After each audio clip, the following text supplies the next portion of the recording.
Hi everybody, it's Honest John again. Now, polls show that a large majority of Americans support Israel against Hamas.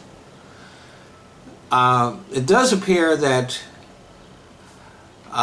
there is less support for Israel among young people than there is among old people.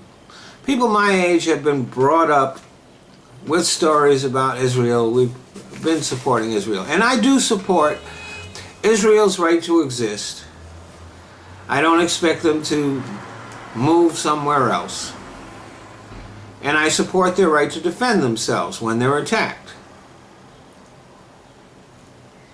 But if you go beyond the reporting that we get in the American media, things become a little less clear. Now, Hamas is ruthless, they have no conscience, they're fanatical and delusional. But if you think they're bad, you ought to think about what's waiting in the wings to replace them. Islamic Jihad is even more radical than Hamas is.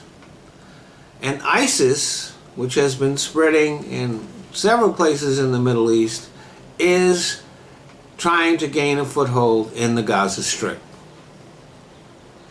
And the actions of the Israeli government may actually help to bring these groups into power if they weaken Hamas enough.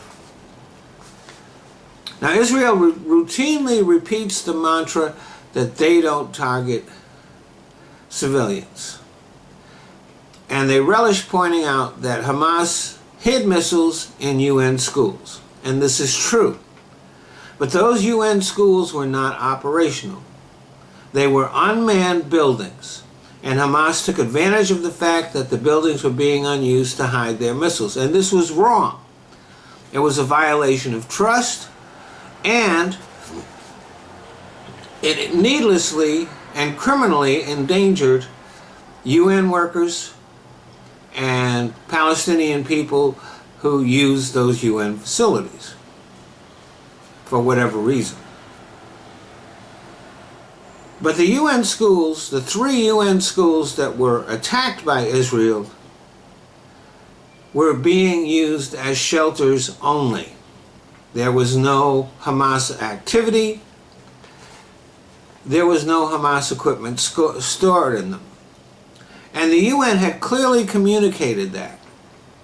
The UN had frequently engaged in conversation in phone calls with the Israeli military. Before the last building was attacked, a couple of days ago, the UN had spoken to the Israeli army 33 times. The last coming 1 hour before the attack, letting the Israeli army know that these buildings were being used as shelters, and they gave them the GPS coordinates of those facilities in order to make sure that Israel knew where they were and didn't hit them. And it appears that what Israel did was they used those coordinates provided by the UN to target those buildings. And they knew.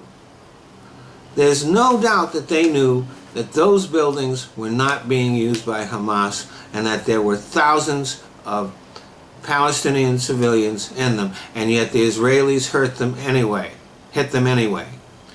So when they tell you that they don't target civilians, that's pure bullshit.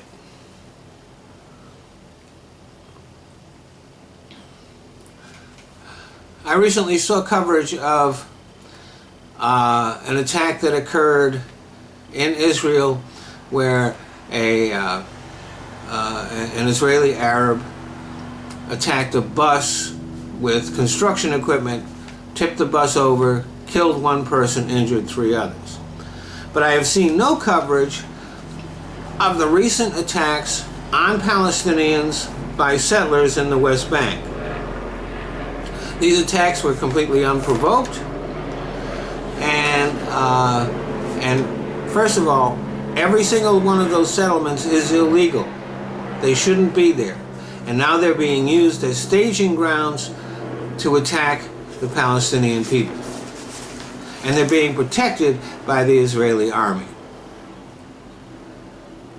So they're able to attack the Palestinians, and then they run back to the protection of the Israeli army. And if you go beyond the headlines that we get in our media here and really look at what's happening, the differences between the warring parties appear smaller and smaller. Yes, Hamas is totally fanatical, a total bunch of assholes. But the Netanyahu government is not much different.